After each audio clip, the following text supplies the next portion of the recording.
Empire के administration और art and culture से काफ़ी क्वेश्चन पूछे जाते हैं। तो एक बार मुगल एम्पायर की जो पॉलिटिकल हिस्ट्री है उसके ऊपर नज़र डालते हैं। तो मुगल एम्पायर की पॉलिटिकल हिस्ट्री में सबसे पहले बाबर आपको देखने को मिलेंगे। बाबर कब देखने को मिलेगा? 1526 से लेके 1530 तक, 4 साल का टाइम पीरियड था इसका। ठीक है।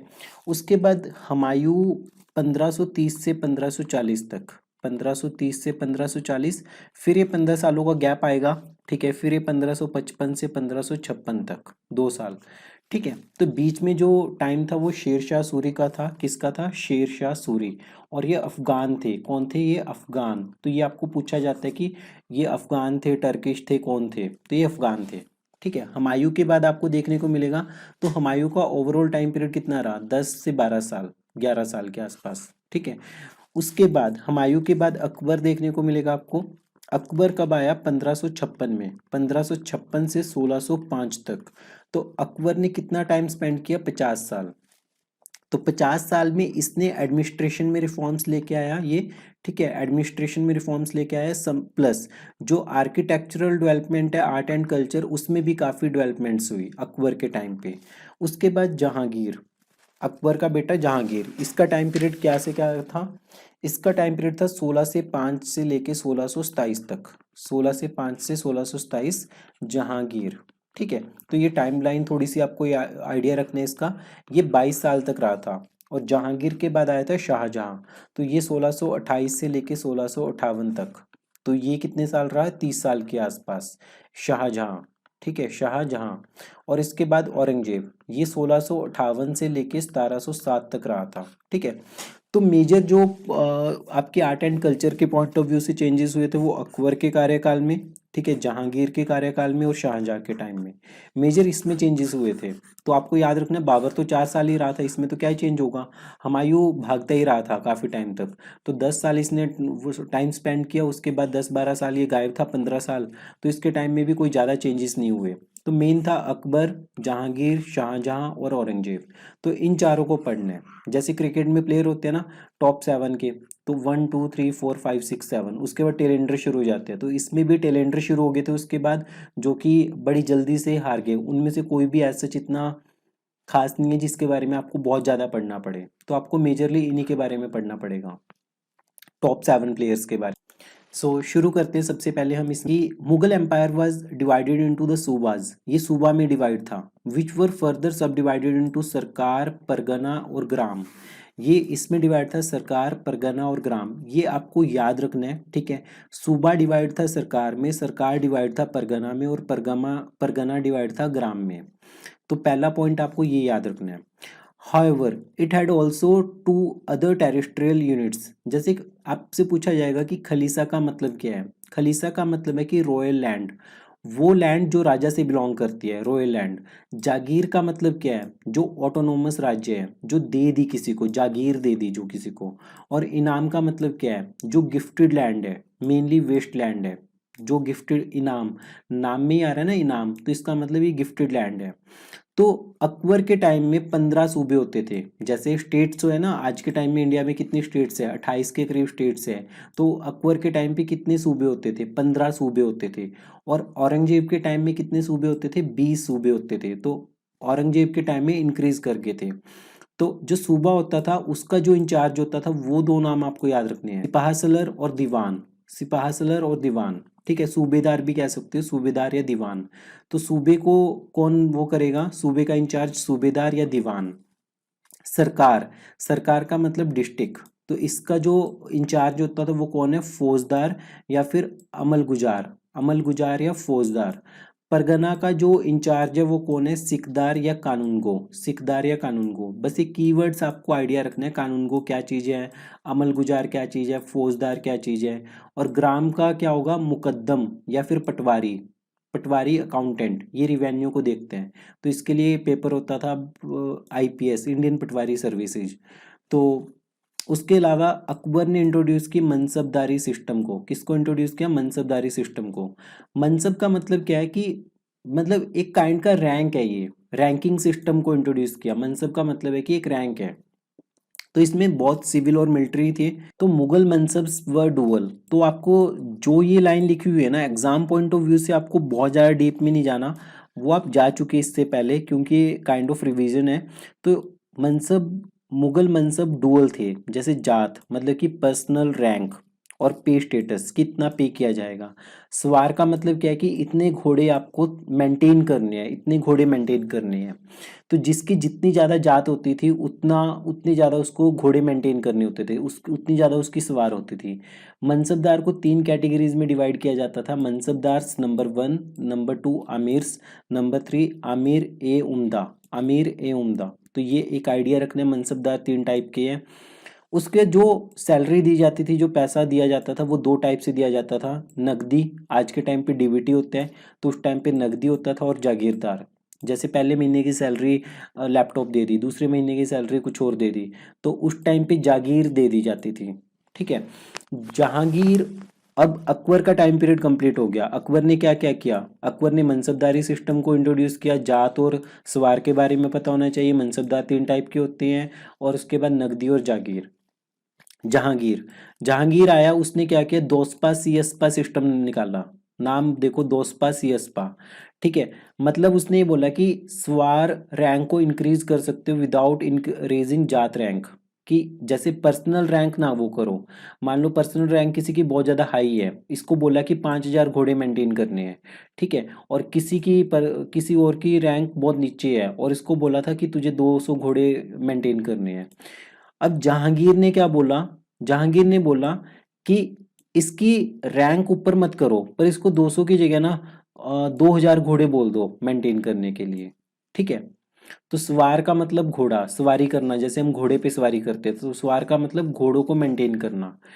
तो जहांगीर ने ये सिस्टम निकाला था, दोस्पा सी अस्पा।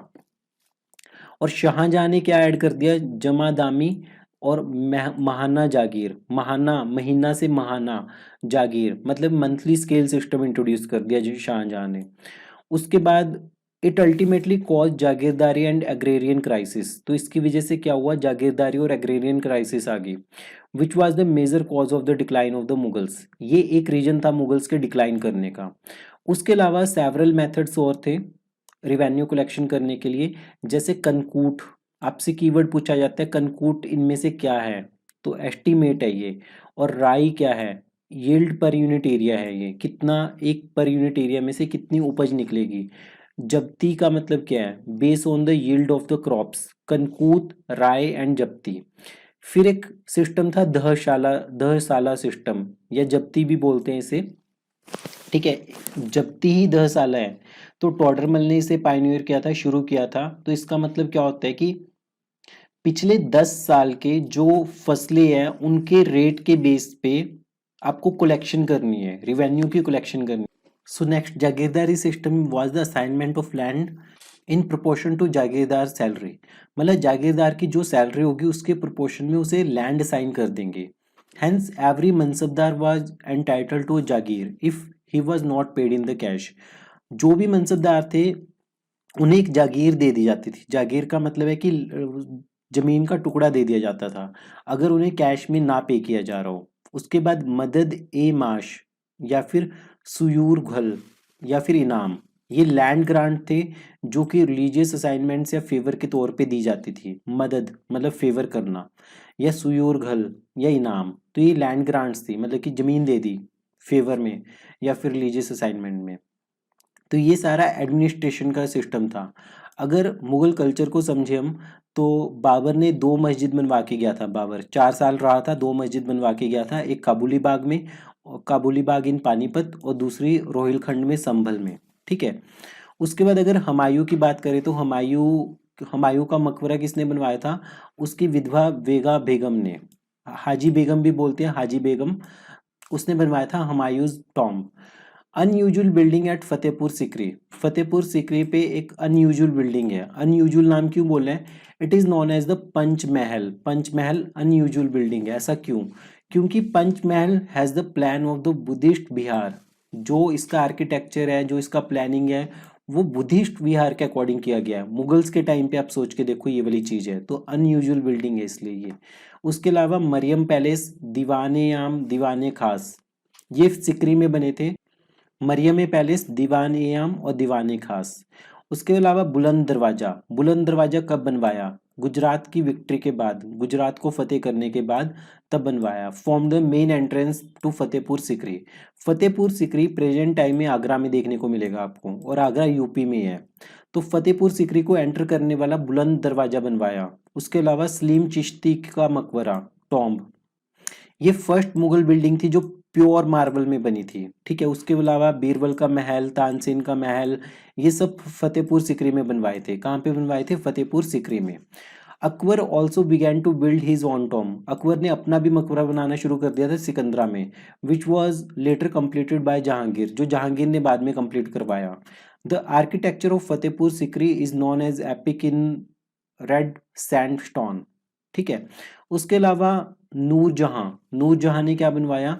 इतिमाद uddaulah, which is noticeable for the first use of pietra dura. Pietra dura, pietra dura का मतलब क्या है कि फ्लोरल डिजाइन्स होते हैं, ठीक है, सेमी प्रीशियस स्टोन्स डाले जाते हैं, एक टेक्निक होती है पिट्रा ड्यूरा।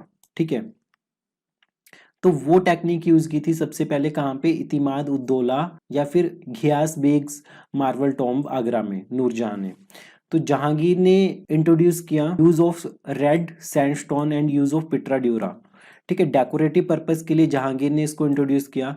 उसके अलावा जहांगीर ने मोती मस्जिद बनवाई लाहौर में। ठीक है, मोती मस्जिद ध्यान में रखना कि 2 बार आएगी मोती मस्जिद।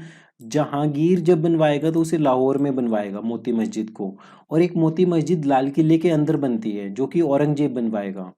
ठीक है, his mausoleum is at Shahdara, Lahore में इसका मौसोलियम है। Some of the important buildings build by Shah Jahan at Agra और मोती मस्जिद। आगरा में बनवाई मोती मस्जिद किसने? शाहजहां ने। ठीक है, और औरंगजेब ने कहाँ पे? रेड फोर्ट में बनवाई थी मोती मस्जिद। तो 3 मोती मस्जिद देखने को मिल रही है। वो मोती मस्जिद कौन सी पूछेगा आपसे, ध्यान से सुनना। मोती मस्जिद लाहौर में, लाहौर में जहांगीर। ठीक है, एंड वर्ड सेम है। उसके अलावा जो मोती मस्जिद आगरा में देखने को मिल रही है वो शाहजहां ने बनवाई। वो किसने बनवाई? शाहजहां ने। खास महल, मुस्मान बुर्ज, मतलब जैस्मिन पैलेस, ये सब शाहजहां ने बनवाया। और उसने शाहजहानाबाद 1637 में इसकी नींव डाल दी थी, फाउंडेशन ऑफ शाहजहानाबाद। उसने लाल किला बनवाया, रेड फोर्ट, और तख्ते तौस, पीकॉक थ्रोन बनवाया। ठीक है, ये बहुत फेमस है, इसके ऊपर आप गूगल के ऊपर पिक्स देख सकते हो, तख्ते तौस। औरंगजेब ने जो एकमात्र बिल्डिंग बनवाई थी रेड फोर्ट में वो मोती मस्जिद है, मोती मस्जिद। ठीक है, the only monument associated with Aurangzeb is Bibi का मकबरा। तो औरंगजेब ने क्या बनवाया? बीबी का मकबरा बनवाया। Which is the tomb of his wife, उसकी वाइफ का मकबरा है। औरंगजेब ने बनवाया बादशाही मस्जिद लाहौर में। तो बादशाही मस्जिद किसने बनवाई? औरंगजेब ने। अब पेंटरों की बात करते हैं। हुमायूं, हुमायूं, अपने हुमायूं के टाइम में 2 पेंटर थे, मीर सैयद अली और अब्दुस समाद। ये नाम याद रखना आप, मीर सैयद अली और अब्दुस समाद। ठीक है, दसबंत और बसावन, ये एचसीएस में पूछा जा चुका है ऑलरेडी 2021 एग्जाम में। दसबंत और बसावन ये अकबर के कोर्ट के 2 पेंटर थे। बीडी से याद रख सकते हो, A B D, A for Akbar, B for Basawan, D for Daswant. ठीक है, उसके अलावा जहांगीर के कोर्ट में कौन कौन पेंटर थे? अब्दुल हसन, उस्ताद मंसूर और विशन दास। ठीक है, तो अब्दुल उस्ताद विशन, अब्दुल उस्ताद था, ठीक है, किसका? पेंटिंग का। बिशन दास, बिशन दास ये भी जहांगीर के कोर्ट में था। अब कुछ इंपॉर्टेंट टाइटल्स देखते हैं, ठीक है, जो कि पूछे जा सकते हैं आपसे कि जगत गुरु का टाइटल, जगत गुरु कौन थे? ठीक है, जगत गुरु कौन थे? सबसे पहली चीज, जरी कलाम कौन थे? शिरीन कलाम कौन थे? राजकवि कौन है? कवि प्रिय कौन है? नादिर उल असरा कौन है? नादिर उल उस जमान कौन है? गुण समुद्र कौन है? राजकवि कौन है? राजकवि 2 बार देखने को मिल रहे हैं। महाकवि राय कौन है?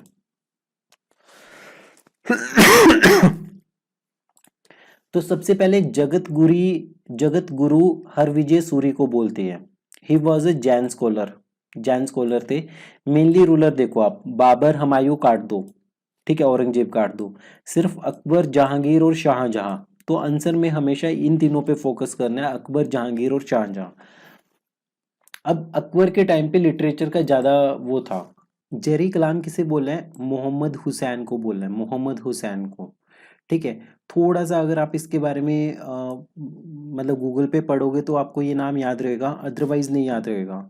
शिरीन कलाम किसे बोलते हैं? अब्दुस समाद को बोलते हैं, अब्दुस समाद को, ये भी लिटरेचर में थे। फैजी, फैजी तो राजकवि है लिटरेचर में, और कवि प्रिय वीरबल है, कवि प्रिय वीरबल, ये भी लिटरेचर में है। नादिर उल असरा, ये उस्ताद मंसूर को पेंटिंग के लिए बोलते हैं, और अब्दुल हसान को क्या बोलते हैं? नादिर उस जमान। ठीक है। तो ये याद रखना है, ये बहुत बार मैच द फॉलोइंग में पूछे जाते हैं कि नादिर उल असरा किसे बोलते हैं, उस जमान किसे बोलते हैं। तो याद रखने का एक तरीका ये हो सकता है कि जैसे आसमा याद रख लो, ASMA, आसमा। ठीक है। जहां, यहाँ से जहां याद रख लो, JZAH, जहां। ठीक है। गुन समुंदर, गुन समुंदर किसे बोलते हैं? लाल खान को बोलते हैं। और राजकवि कलीम को बोलते हैं, कलीम को किसके टाइम में? शाहजहां के टाइम में। तो अलग अलग है, अकबर के टाइम पे राजकवि फैजी था, और राजकवि शाहजहां के टाइम पे कलीम था।